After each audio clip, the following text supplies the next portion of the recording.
अभी देने हैं ये पहले दिए गए हैं जी। कौन सी योजना सरकार ने जो 2030 का विजन तैयार किया है विजन के अंदर जी, हमारा तो सुझाव यही है कि जो काम सरकार कर रही है जी, पिछले 5 साल जी, तो और उससे ज़्यादा बेहतर हो जी, और जिस तरीके से सड़कों का काम हुआ जी, चिकित्सा क्षेत्र में काम हो रहा है, शिक्षा क्षेत्र में काम हो रहा है और जिसका लाभ सभी को मिल रहा है, लोग ये महसूस कर रहे हैं। जी, राहत कैंपों के लिए लोगों ने महसूस किया कि भी हमें एक जगह पे जाने के बाद हमारे घर का रजिस्ट्रेशन हो रहा है और वो सीधे तौर पर हमको फायदा मिल रहा है। एक छोटा सा मुद्दा है बिजली के मुद्दे में इतनी बड़ी राहत मिलना, 2000 यूनिट किसानों को फ्री मिला, 2 यूनिट आम आदमी को फ्री मिला और 200 यूनिट तक फ्यूल चार्ज फ्री मिला। ये चीजें आप देखिए कि पूरे हिंदुस्तान में जैसे कहीं पे भी नहीं। और चिरंजी योजना ने तो बहुत धमाका कर दिया अब आम आदमी को काफी राहत मिली है। आम आदमी को इतनी राहत मिल गई है।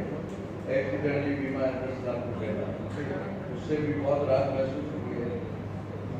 तो जन्म से लेकर मृत्यु तक मेरी सोच में जहाँ तक बात आई है कि सरकार ने अंतिम छोर पे बैठे हुए व्यक्ति को हुआ है, उसके भी दर्द को महसूस किया है, उसके मर्म को महसूस किया है और कोरोना जैसी भयंकर त्रासदी के अंदर उन्होंने जो कहा था कि हम अशोक गहलोत साहब ने हमने किसी के हाथ में आंसू नहीं आने, तो वाकई ये सच्चाई है कि उन्होंने किसी की भी हाथ में अपने प्रदेश में किसी के हाथ में आंसू नहीं आने दिया और अब उसी सोची से हर होठों पे मुस्कान रहे, उसी सोच के साथ वो काम कर रहे हैं और काम हुआ है। आप जब भी अभी देखिए, ग्राउंड लेवल पे जाके देखिए कि आम आदमी के मुंह से, आम जन के मुंह से, सबके मुंह से एक नाम निकलता है, वो है अशोक गहलोत। लोगों को ज़्यादा सोचने की जरूरत नहीं है, बोलने की जरूरत नहीं है।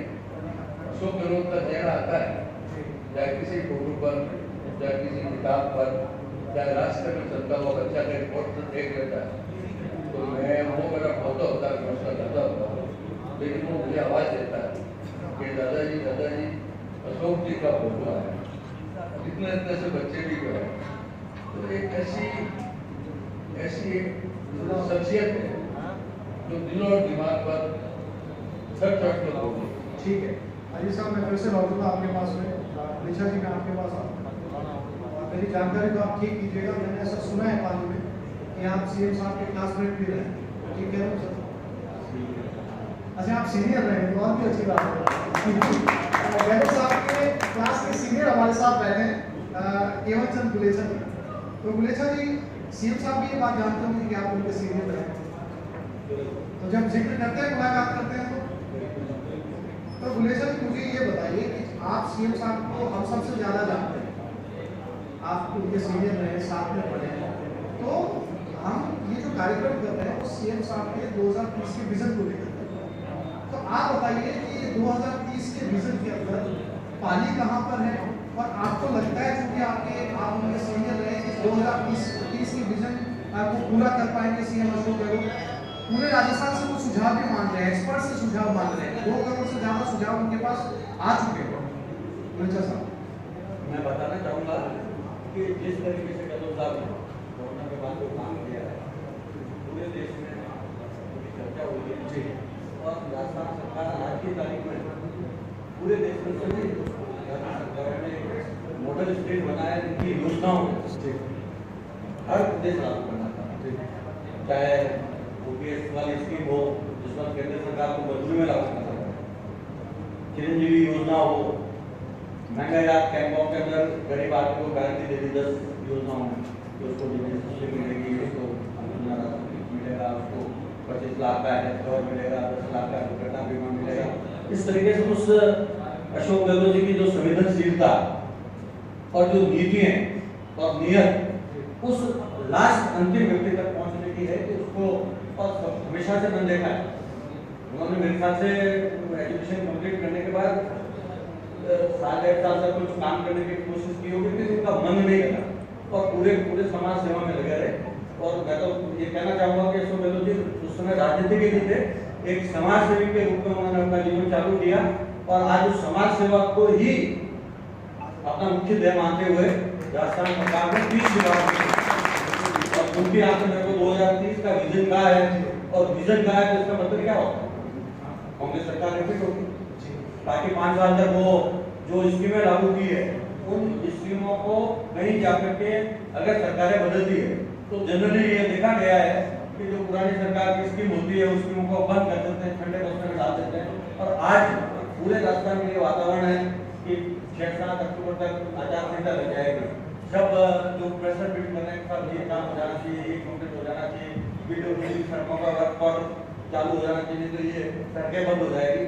तो इस विजन को 2030 के विजन के पीछे उनकी मानसिकता ये है कि सरकार भी रिपीट हो, ये स्कीमें भी चालू रहे और आम आदमी को जो समस्याओं का समाधान मिल रहा है उनको अंतिम वर्ग तक में कोई छूट गया है तो मैं उस आदमी तक भी पहुंच करके मेरे जीवन का जो उनका खुद का उद्देश्य है उसमें वो उसको सफल हुए और सफलता प्राप्त करें। पाली की तरफ से आपने क्या सुझाव दिए? मैं पाली जिले में हमने अशोक गहलोत जी को लंबा चौड़ा सहयोग नहीं किया है, उनके कोई एमएलए हो या उनके कोई एमपी हो, उसके बावजूद अशोक गहलोत साहब ने जितना पाली को दिया सबसे इम्पोर्टेंट को लेकर संवाद किया और संवाद करने से इंफ्रास्ट्रक्चर बढ़ता है, आपके रेवेन्यू के मैटर्स, एक हमारे किसान भाई को कोई रेवेन्यू का मैटर संभाग आयुक्त या एडिशनल संभाग आयुक्त के पास अपील करनी है तो यहीं तक आना पड़ेगा, जोधपुर नहीं जाना। अब जैसे नगर परिषद देने हैं तो नगर परिषद नगर निगम हो जाएगी, यूआईडी है जैसे डेवलपमेंट होगा तो पाली डेवलपमेंट ऑथोरिटी हो जाएगी। जहाँ शिक्षा की बात आती है तो हम ये कहने की स्थिति में आए हैं आज कि पाली जिले के अंदर 18 सरकारी कॉलेजेस हैं, आपके पास जालोर आ गया, आपके पास सासोर आ गया, आपके पास सिरोही आ गया, व्हाई नॉट पाली जिला हेडक्वार्टर में विश्वविद्यालय क्यों नहीं होगा? और ये विश्वविद्यालय की मैंने पर्सनली उससे मिला हूँ और लिख के दिया है, सीएमओ से नोट बना के उनके पास उठक हो चुका है और उम्मीद है जब भी उनको समय मिलेगा तो लगता है कि आचार संहिता से पहले पहले विश्वविद्यालय की घोषणा भी उम्मीद है। ठीक है जी, मैं आपके पास आता हूँ। एक्चुअली 2030 को लेकर के दूसरा दिल्ली बम्बई फ्रेट कॉरिडोर और दिल्ली बम्बई इंडस्ट्रियल कॉरिडोर जी जो अशोक गहलोत जी का दूसरी बार मुख्यमंत्री थे तो उन्होंने सेंट्रल गवर्नमेंट से लड़ झगड़ के मारवाड़ जंक्शन को रोड बनाया और पाली जोधपुर मारवाड़ जंक्शन को इसको इंडस्ट्रियल कॉरिडोर बनाया और ये पिछले 15 साल से स्टेट गवर्नमेंट तो कुछ करना चाह रही है, लेकिन हम चाहते हैं कि 2030 तक Delhi Bombay industrial freight corridor चालू हो जाए और मारवाड़ जंक्शन का दिल्ली मुंबई फ्रेट कॉरिडोर भी पूर्ण रूप से चालू हो जाए ताकि पाली जिला हमारा आगे बढ़ जाए।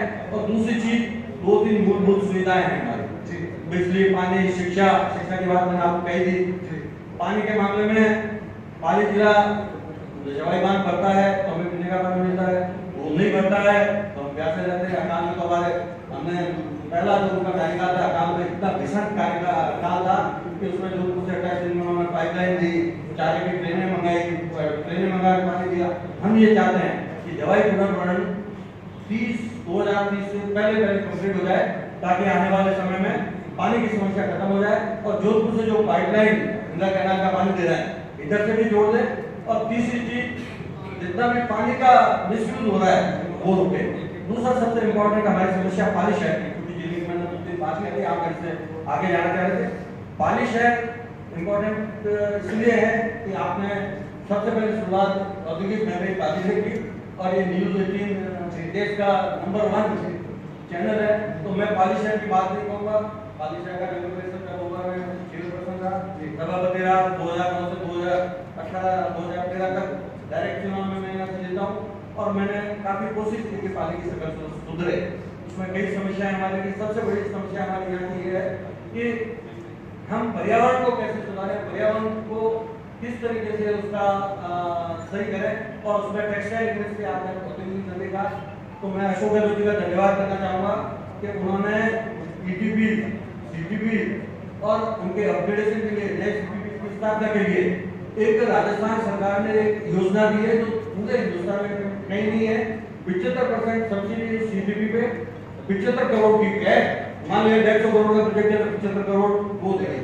और खुशी की बात है कि पाले के लिए हमने 2 प्लांट के लिए 150 करोड़ तो पाले ने 200 करोड़ का उन्होंने कॉर्पस फंड बनाया। 150 करोड़ पाले को स्वीकृत हो चुके हैं और आने वाले समय में किसानों की समस्या का समाधान होगा। तो ये सब तो आपको 2030 से पहले मिल चुका है, पर चालू 2030 तक होगा। 30 तक सारी समस्याओं का समाधान होगा। मान लिया कि कुछ रह गया बाकी, एक आध प्लांट बाकी रह गया इंडस्ट्री और इंडस्ट्री रोटेशन पे चल रही है, 5 दिन पे चल रही है, क्योंकि किसानों को प्रॉब्लम होती है ना। पिछले 20 साल से एक्सपांशन हो रहा है ना कुछ हो रहा है। और सबसे बड़ा धन्यवाद देना चाहूंगा व्यवस्था को कि आने वाले 4.5 साल में एक दिन में इंडस्ट्री बंद नहीं रही है, क्योंकि पाले की बैकबोन टेक्सटाइल इंडस्ट्री है, 40-50 हजार मजदूर उसमें काम कर रहे हैं। और पड़ोस की जो हमारे विधानसभा की तहसील है वो जो बांडी नदी में पानी जाता है, उस पानी से हमारे गांव के किसानों की नदी की वजह से कुएं खराब होते हैं, उनका समाधान अत्यंत आवश्यक है। और इन्हीं शब्दों के साथ क्योंकि आप फिर से धन्यवाद और बधाई आपको न्यूज़ 18 को कि आपसे सामने बैठे हंस रहे हैं। इंटरव्यू मैंने गहलोत साहब का पहले इंटरव्यू देखा था और आज सेकंड यहाँ हो रहा है और मुझे खुशी है कि पाली में हो रहा है। हम लोगों को भी आपसे रूबरू होने का मौका दिया, बहुत बहुत धन्यवाद। शेखर जी, मेरा सवाल आपसे है, चूंकि आप वरिष्ठ पत्रकार हैं और आपने लंबा समय पत्रकारिता को किया, तो हम चर्चा कर रहे हैं 2030 के विजन को लेकर। तो बतौर पत्रकार आप इसे कैसे देखते हैं? और मुख्यमंत्री लगभग सभी सभाओं में जिक्र करते हैं आम लोगों के बीच में कि आप लोग मानते मानते थक जाएंगे, मैं देते देते नहीं थकूंगा। और बहुत सारे उन्होंने उदाहरण भी पेश किए, कहीं महाविद्यालय बनाना तो उसी समय उन्होंने जो है वो ऑर्डर निकाल दिया, कहीं स्कूल जो है वो बनाना तो उन्होंने उसी समय ऑर्डर निकाल दिया। तो बतौर पत्रकार आप इसे कैसे देखते हैं? बहुत अच्छी काम किया, लेकिन इसके अंदर क्या है स्थानीय दिखाए हैं वो थोड़ा सा कर रहे हैं। तो आप थोड़ा सा माइक को पास करें, आवाज दर्शकों तक। स्थानीय निकाय है सर, वो अगर थोड़ा सा सपोर्ट कर रहे हैं तो वो स्कीमें प्रॉपर वे में मतलब तेजी से आगे बढ़ सकते हैं।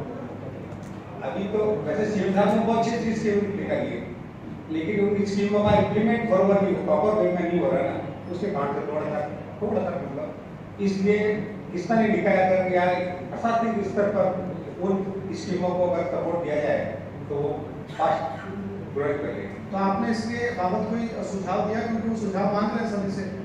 फिलहाल तो उसके अंदर जैसे कि बेरोजगारी में सर उन्होंने आप लड़के बेरोजगार हैं, अभी आंदोलन भी हुए। अभी लड़कों का मतलब जो बेरोजगार है उनका ये है कि फिक्सेशन हो जाए, जैसे कि वो संविदा पे लगे हुए हैं तो संविदा पे सैलरी बहुत कम है, तो अगर वो फिक्स एक सैलरी हो जाए तो उसके अंदर वो खुश हो जाए। ठीक है दत्त साहब, मैं फिर से आपके पास में आ रहा हूं, क्योंकि गुलेछा जी ने जिक्र भी किया कि उद्योग जो है वो उसकी आगे ले जाने की जरूरत है। रंगाई छपाई के लिए जो है वो पाली को देश भर के अंदर खासतौर पर प्रदेश में जाना जाता है, लेकिन और पर्यटन के लिहाज से भी अगर बात की जाए तो ये इसमें और अपार संभावनाएं हैं इस उद्योग में, चाहे वो रंगाई छपाई की बात हो, चाहे वो पर्यटन की बात हो, इसमें अपार संभावनाएं हैं। इसमें क्या है, उद्योग की जहां तक बात है जी, उद्योग ये कपड़ा नगरी है जी, करीब 1000 यूनिट काम कर रही है, उससे जुड़े हुए 40-50-60 हजार लोग अपने पेट भरे करते हैं, एक दूसरे से जुड़े हुए हैं, टैगिंग से लेकर के सूट से लेकर। इसके साथ साथ ये पाली में चूड़ियों का काम भी होता है और वो भी राजस्थान में सबसे बहुत काम यहाँ पर होता है। चुंदड़ी का काम होता है, टाई डाई का काम होता है, टाई डाई। तो ऐसे यहाँ पे भी दस्तकारी जो होती है वो काबिल तारीफ है और पूरे देश और दुनिया में मशहूर है। अब सरकार की तरफ से जब पहले अशोक जी की सरकार थी तब इनको सिलबाड़ी के नाम से प्लॉट दिए गए थे, फिर बिल्डिंग बनाने के लिए पैसा दिया गया था, लोन दिया गया था, और मशीनरी वगैरह में भी पूरी छूट गवर्नमेंट दे सकती थी दी, और वो लोग पलट भी गए हैं, अच्छा बिजनेस भी कर रहे हैं। ये तो एक ऐसी सोच है कि सीधा मजदूर से सेठ बना देना, खुद व्यापारी हो जाना, और वो 10 आदमी को और 15 आदमी को और रोजगार दे, और वो 10-15 और 10-15 और 10-15 और करके और रोजगार का एक माहौल बनता है। तो ऐसे हमारे यहाँ जितनी भी इंडस्ट्री चल रही है उसमें ये सब रास्ते बिल्कुल खुले हैं।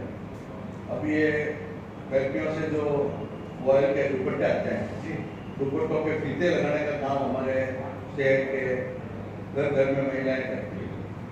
तो अगर 4 बच्चे या 4 बच्चियां हैं, 2-3 महिलाएं हैं, तो 400, 500, 300 रुपए से कम का काम करते हैं। तो घर के हालात में इनका बहुत बड़ा योगदान इस इंडस्ट्री का हालात घर के हालात सुधारने में बहुत ज़्यादा अच्छा हो। अब तो ये चूड़ी के काम के जो नगीने लगाने का काम होता है, ये देखो आप छोटे छोटे गांव तक फैल गया। लोग यहाँ से चूड़ियाँ और नगीने थैली में डाल के ले जाते हैं और चूड़ियों पे लगा के वापस यहाँ ला के जमा करा के पैसा देते हैं।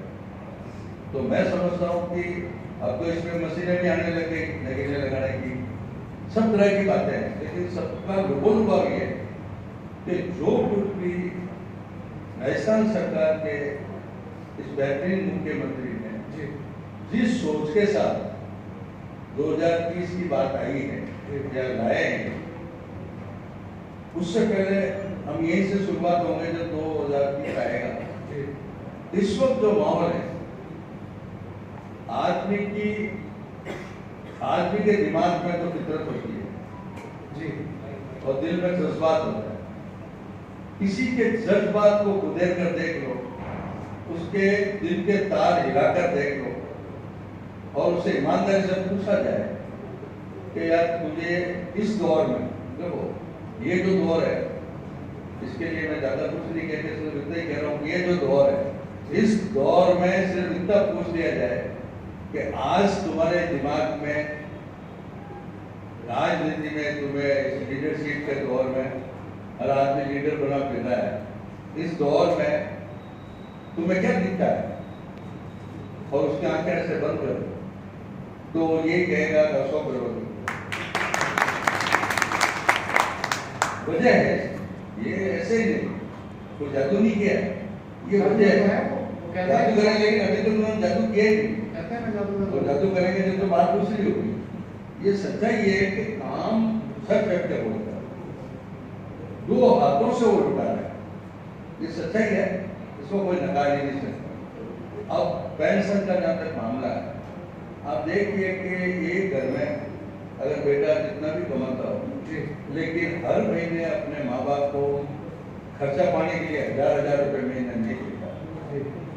शिक्षा में आज हमारी बच्चियां पढ़ने जाती है, जगह जगह इंग्लिश मीडियम स्कूलें करती है, और बिल्कुल एक ऐसा मैसेज दिया है कि पैसे वाले के बच्चे या बड़े लोगों के बच्चे तो सब अमेरिका, इंग्लैंड, जापान, कहाँ पढ़ने जाते हैं, नहीं तो यही नहीं प्राइवेट स्कूलों में 80,000 70,000 रुपए महीने के देके वो इंग्लिश शिक्षा प्राप्त करते हैं, और अशोक की जरूरत ने कहा कि तुम्हें बिना पैसे में घर पे इंग्लिश पढ़ा।